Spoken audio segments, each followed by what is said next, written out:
자, 시사건건 이번 이야기는 요거 저 좀 깜짝 놀랐거든요.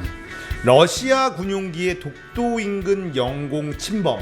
그래서 우리나라가 발포를 했어요. 네. 우리나라가 발포해도 돼요?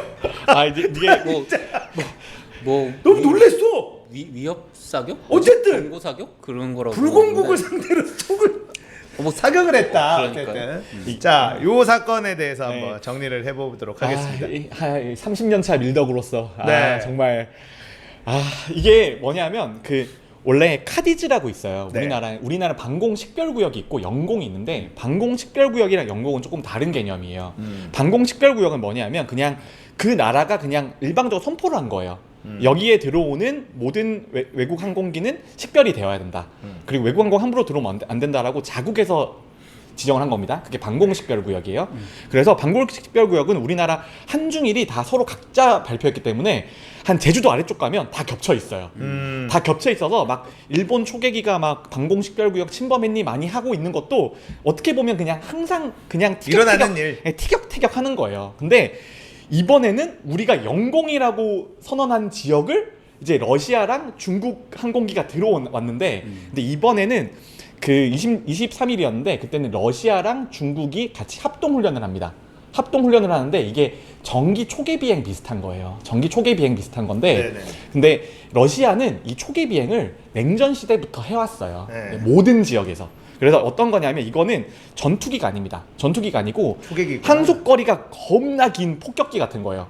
폭격기 이번에 왔던 거는 A-50이라는 조기 경보기랑 그다음에 TU-95라는 폭격기의 편대가 온 거예요. 근데 그게 장거리 비행이 가능하기 때문에 그러니까 무력 시위를 하는 거죠, 항상. 그래서 카디즈 같은 그런 방공식별 구역을 넘었다 뺐다 하면서 간을 보면서 계속 왔다 갔다 하는 거예요. 그래서 이때까지는 일본을 대상으로 주로 했어요.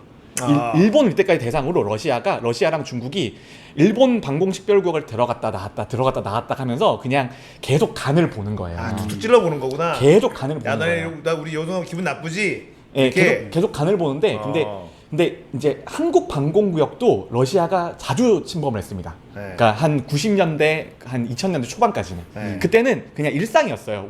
동해안이 계속 들어오면 와서 우리가 스크램블로 나가고 가서 이제 밀어내고 그 다음에 서로 욕하고 싸우고 그러다가 이제 그냥 가는 게 그냥 투닥거림이에요. 그냥 이때까지도 계속 있었던 일. 항상 있었던 일인데 네. 근데 그건 항상 카디즈예요. 그러니까 카디즈. 방공식별구역에서만 왔다리 갔다리 하는 거예요. 네. 근데 지금은 영공에 들어온 거거든요. 근데 영공을 군용기가 들어오는 건 굉장히 심한 문제예요.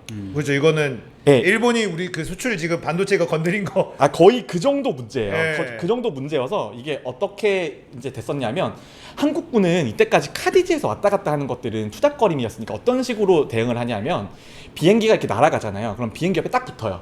딱 붙어서 슬슬 미는 거예요. 슬슬 저러가. 밀면 야 우리 부딪힌다? 너 부딪히면 너 우리 식별구역에 들어와서니까 니네 잘못이야. 니네는 구조대도 없잖아. 우리는 우리 영공이니 우리 기지랑 가까우니까 우린 부딪혀도 돼. 이런 식으로 계속 밀어내는 거예요. 그러니까 밀어내왔는데 근데 심지어 예전에는 미군이랑 중국군이랑 밀어내다가 부딪혀가지고 막 추락하고 막 그런 일도 많았어요. 그런 거였는데 이번에는 영공을 들어오니까 황당하잖아요. 우리나라 공군도. 카디즈랑 영공이랑은 완전히 다른 개념. 다른 개념이라서 그래서 그냥 쏜 거예요. 기관포를.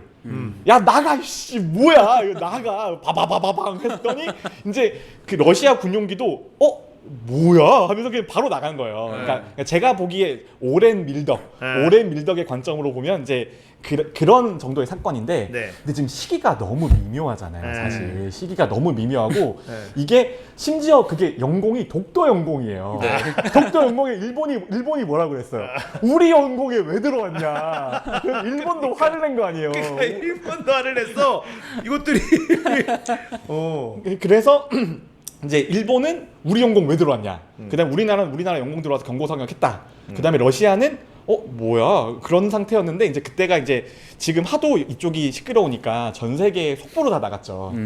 독도 아일랜드 위에서 우발적인 충돌이 있었다 이런 식으로. 근데 왜냐하면 이게 그 항공기 간의 투닥거림은 항상 있는 일인데 이렇게 사격하는 일은 거의 없어요. 그렇죠. 그러니까 사격하는 일은 거의 한 10년 내. 그러니까 냉전 시대가 종식되고 나서는 서로 이렇게 투닥거리는 거의 교전인 거잖아요. 총을 쏜 그렇죠. 거니까. 잘못해서 격추하면 전쟁 나는 거 아니에요? 아, 근데 다 안 보고 자, 없는데 빈총을 쏘긴 했지만 썼겠지만 그래도 그런 거라서 이제 뭐 CNN 이런 데 다 나갔는데 이제 독도 아일랜드라고 나오고 그 다음에 이제 러시아에서는 너네 영공을 침범한 거 같아.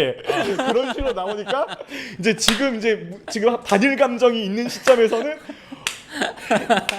푸틴 형 너무 고맙다. 그래서 지금 이번에 오늘 올해 유머 중에 가장 역대급 유머를 봤는데 뭐냐면 제목이 독도는 우리 땅이에요. 클릭하면 푸틴 대통령이 노래 부르고 있는 사진이 나와요. 울릉도 동남쪽 백길다 보면 클릭하면 푸틴 대통령이 노래를 부르고 있어.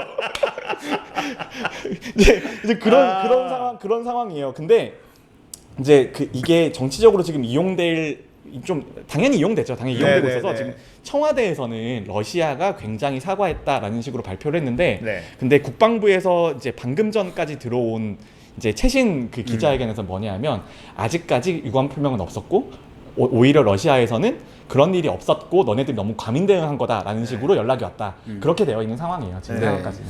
그래서 어쨌든 뭐 나오는 게 그 러시아에서는 그 영공 침범의 의도는 없었다라는 뭐 기사들이 계속 나왔는데 지금 현재까지는 아직까지 정확한 사과나 이런 건 없었다. 사과나 재발 방지가 이게 청와대에서는 사실상 약속한 셈이라고 했는데 근데 이게 누가 했냐면은 대사관의 차석 무관이 했어요.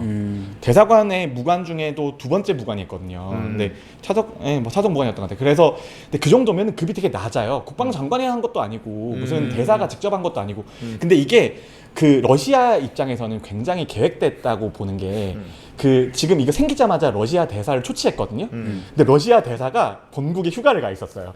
그러니까 이게 그건 뭐냐면 그러니까 이만한 일이 있었으면은 이미 계획이 다 된 상태에서 대사를 본국으로 불러놓고 차석 대사만 그러니까 대사 대리만 남겨둔 상태에서 한 거라서 이건 이미 상당 부분 러시아에서도 계획이 된 거죠. 그러니까 이거는 근데 단순히 한국 러시아 사이의 관계의 문제가 아니고 그냥 미국과 중국 러시아라는 대전략 사이에 끼어 있는 거예요. 그래서 있는 투닥거림인 거죠. 야, 이게 해석의 여지가 굉장히 많네요. 그러니까 그렇죠. 러시아 입장에서는 지금 이제 한일 간의 갈등이 있고 네. 미중 간의 갈등이 있고 러시아는 지금 어떻게 북한하고 남한이 좀 잘 지내서 좀 가스도 좀 팔고 싶고 뭐 여러 가지 하고 싶은 것들이 좀 있는데 남한이라고 하시면 한국이라고 하셔야 돼요. 네, 한국 남한이라고 하면 완전 난리나 댓글 난리나. 내가 어쨌든 이게 북한하고 한국하고 좀 사이좋게 지내서 가스도 이제 좀 팔고 싶고 왜요? 뭐 이런 것들이 있고 남조선이라고만 안 하면 되는 거 아니에요? 남한은 괜찮은 것 같은데? 북한 북조선 남조선이랑 북한 남한은 괜찮지 않나? 이런 게 지금 해석의 여지가 굉장히 그렇죠. 일부러 어떻게 보면 이게 되게 해석이 되게 다양하더라고 보니까 네. 우리나라가 러시아가 영공에 살짝 들어왔다고 해서 러시아를 상대로 총을 쏘는 나라였나? 이렇게 해서 되게 자주 국방 뭐 이거를 뿌듯해하는 사람들이 있는가 하면 러시아한테 얼마나 이 정부가 만만하게 보여서 영공을 들어오나 이렇게 또 이해하고 있는 해석하고 있는 사람이 있는가 하면 뭐 세상 사람들이 뭐 다 같은 하나의 사건이라도 자기 보고 싶은 자기 대로 보고 싶은 보는 대로 거니까. 보더라고요. 근데 그 시각들이 근데 저는 이번에 보면서 느낀 게 다 조금씩 다 맞아요. 맞는 얘기를 하죠. 다 사실이 일리는 한 있고. 50% 정도 다 섞여 있어요. 왜냐하면 러시아나 중국 같은 정말 초강대국 입장에서는 그렇죠. 한국 영공은 그냥 뭐 들어가면 어떡해. 카디도 좀 들어가면 어때? 그리고 너네 격추시킬 거야? 그러니까. 그냥 너네 한번 긁어보고 그 다음에 대응을 하게 되면 우리나라 전투기가 날라오게 되고 레이더를 쏘게 되면 레이더 전파 특성도 수집할 수 있고 그러니까 그런 정보를 얻을 수 있는 것들이 되게 많거든요. 그러니까 그래서 일반적인 정보 수집 차원에서 하는 거예요. 그런 것도 있고 군사적으로 러시아는 한국은 만만하겠죠. 핵무기 탄두가 5,000발씩 있는 나라인데 뭐 거긴 우리나라에 홍차를 다 뿌려서 뭐 그냥 체르노빌 되는 거죠. 근데 어쨌든 이게 러시아가 전략적으로 어쨌든 지금 전 세계적으로 독도 아일랜드가 나가고 우리는 한국의 영공이라는 게 나가고 뭐 이러면서 한국이 대응 사격을 한 게 이제 전 세계로 퍼지면서 한국 입장에서는 이거 러시아랑 한국이랑 이거 짜고 한 거 아니야? 아, 그래서 네. 이러면서 이제 뭔가 다른 근데 그런 것까지는 불산 좀 사드려? 아 국산 사라고. 근데 그런 거는 너무 긍정적으로 해석하는 거고. 근데 이 사태에서 유일하게 너무 즐거운 건 뭐냐면 일본은 순수한 피해자라는 거예요. 이 사태에서. 이 그러니까. 사태에서는 유일한 피해자가 일본이에요. 그래서 아. 그게 너무 행복한 거죠. 맞아, 그거는 지금 일본은 우리 영공에 왜 들어왔냐 그러는데 전 세계에서는 독도 아일랜드 한국 영공에 들어와서 한국에서 사격을 했다 이렇게 계속 막 나가고 있으니 일본이 혼자 우리 영공에 들어왔다 막 외쳐봐야 이거 민경욱이 페이스북에 글 쓰는 거랑 뭐가 다르냐고요. 똑같은 거지. 아니 그래서 그 CNN에 독도 아일랜드라고 나가고 일본이 발칵 뒤집힌 거예요. 그러니까. 그래서 그 다음에 독도 아일랜드하고 가로치고 다케시마 이런 식으로 나가는 거예요. 근데 처음에는 독도 아일랜드라는 게 이렇게 공개적으로 이렇게 그렇죠, 그게- 나간 게 거의 없으니까. 아니 그래도 되게 사람들이 이상하게 생각할 수 있어요. 왜냐면 뭐 일본에선 자기 땅이라고 뭐 유감 표명을 했는데 전투기는 한국 전투기만 나갔잖아요. 그렇죠. 그러니까 사람들이 뭐야? 근데 한국 전투기가 나가고 있어. 거기에 진짜 일본 전투기 뜨면 그때 진짜 난리 전쟁이에요. 나요. 예, 그건 그거는- 진짜 전쟁이에요. 그거 우리가 일본한테 져도 전쟁합니다. 그거. 그거는 진짜 오 네. 독도에 일본 전투기가 뜬다고? 아 그건 진짜 무서운 일이에요. 그 이제 밀덕으로서 이야기를 하면 지금 전쟁이 나잖아요. 그러면 일방적으로 저희는 때릴 수만 있어요. 때리는 게 가능해요. 왜냐하면 지금 자위대는 공격용 무기가 거의 없어요. 순항 미사일이나 뭐 탄도 미사일처럼 장거리로 저희한테 투사할 수 있는 수단이 없거든요. 근데 우리나라는 북한 때리려고 엄청나게 많이 가지고 있어요. 지금 미국, 중국, 러시아 다음으로 우리나라가 무기가 많아요. 타격할 수 있는 무기가. 걔네들은 다 막 격추시키는 무기들만. 네, 그런 거만 있는 거죠. 아. 그런 얘기도 있더라고요. 우리나라가 북한이랑 이제 휴전 상태이기 때문에 네. 공식적으로 군비를 많이 쓴다고 해서 뭐라고 하기가 되게 애매한 나라라고 그렇죠. 그러더라고요. 예. 미국이 웬만하면은 니들 너무 무기 많은 거 아니야?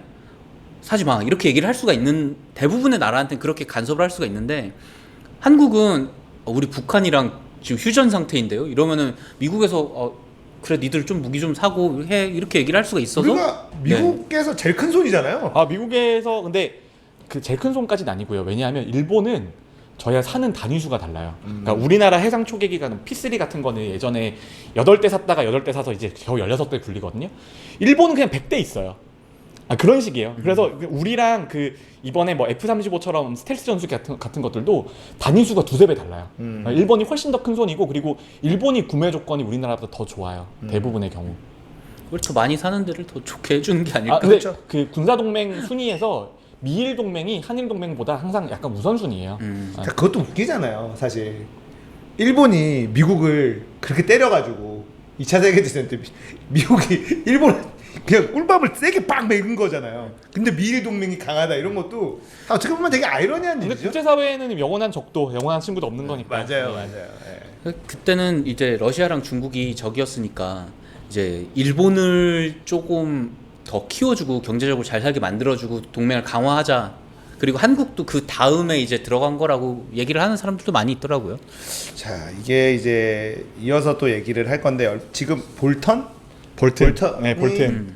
일본 갔다가 지금 우리나라에 와서 뭐 이런저런 지금 러시아 뭐 이 얘기도 하고 뭐 이러면서 앞으로 더 한국하고 이런 일이 일어났을 때 군사적으로 우리나라 사실 겁주려고 총을 쏠 수 있지만 사실 이 전작권이 없기 때문에 뭐 사실 못 하잖아요. 네. 미국의 허락이 없으면. 그렇죠.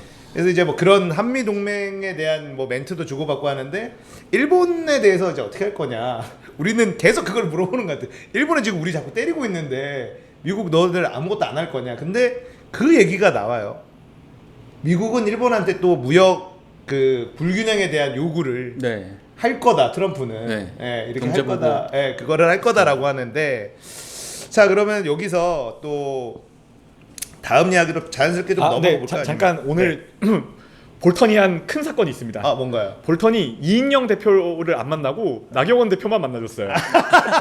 진짜요. 나경원 대표만 만났어요. 그럼 좋죠. 맞아요. 자유한국당은 좋네. 그리고 그 와중에 정상하네. 또 미국에서는 그 나가 있는 동안에 볼턴이 경질되느니 마느니 뭐 그런 이야기가 있었는데 얘기도 그런 이야기 많이 있었는데 있었어요. 아직까지는 경질이 안 된 것 네. 같고 근데 그 원래 볼튼 정도가 NSC 수석 보좌관 중에 하나잖아요. 네. 그러니까 오면 다 만나고 싶어 하죠. 만나고 네. 싶어 하는데 네, 상당히 상위 순위의 일정에 나경원 대표랑 면담을 잡아놓은 거예요. 네. 근데 볼튼의 생각과 지금 자유한국당의 생각은 사실 거의 일치합니다.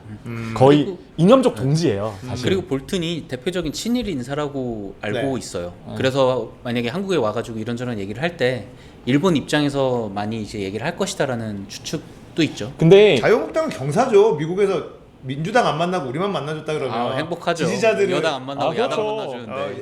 미국은 우리 편이야, 잘한다는 그렇죠. 편이냐 이게 되니까. 근데 지금 그 이인영 대표가 예전에 학생운동 되게 열심히 했잖아요. 네. 그래도 예전에 미국 대사관에 사고 친 적 있나 봐요. 많죠. 아, 네, 미국 네. 대사관에 사고 친 적 있나 봐요. 안 이뻐요. 미국 정책 오래 한 사람들은 지금 민주당에 있는 그 운동권들이 사실 임종석 이런 애들 얼마나 꼴보기 싫겠어. 사실 근데 나중에 지금 비서실장이지만 거기에 예전에 거기 앞에서 시위하고 반미 시위하던 사람들이잖아요. 거기 막 대사관 안에 대사관 네, 폭파하고 네. 싶고 뭐 이런 거 이런 거 그런 했었다는. 그런 거 했던 사람들이잖아요. 그러니까 그런 거 생각해 보면 아 린종석이라 그러잖아. 그러니까. 그래서 볼턴이 그렇게 한 것도 사실 마음 속에선 이해가 돼요. 이인영을 어떻게 만나? 그러니까 아, 네. 그래도 그 옛날 일을 아직까지도 꽁하게 가지고 있으면 괜찮아요. 일단 자유한국당 분위기 좀 좋아져야죠. 언제까지 또 그렇게 그것도 그래요. 친일파로 이렇게 공격만 당할 거야. 뭐 우리는 가끔 친미파다. 아 근데 그 뭐냐 김근수 그 전 도지사가 글 올렸잖아요. 지금 친미 친일이 반공이 더 중요하다. 친미 논란보다 반공이 더 중요하다. 뭐 항상 중요했죠. 김문수 도지사는 도대체 사고 방식이 어디에 정지한 거냐. 아, 두 분 진짜 대단한 것 같아요. 예. 이게 확실히 고문후유증이라는 게 존재하는 것 같아요. 고문후유증은 실존한다. 아, 그 노동운동의 진짜 대빵 형님이었는데 아, 그렇죠. 그렇게 변절을 참 사람 변하는 거 보면 사람 안 변한다는데 변하면 확 변한다. 전에도 왜 김문수가 그렇게 변하는지 모르겠네. 자, 러시아 군용기의 독도 인근 영국 침범으로 본 일본과 한국의 그리고 중국, 미국의 입장을 이야기를 좀 나눠봤어요. 자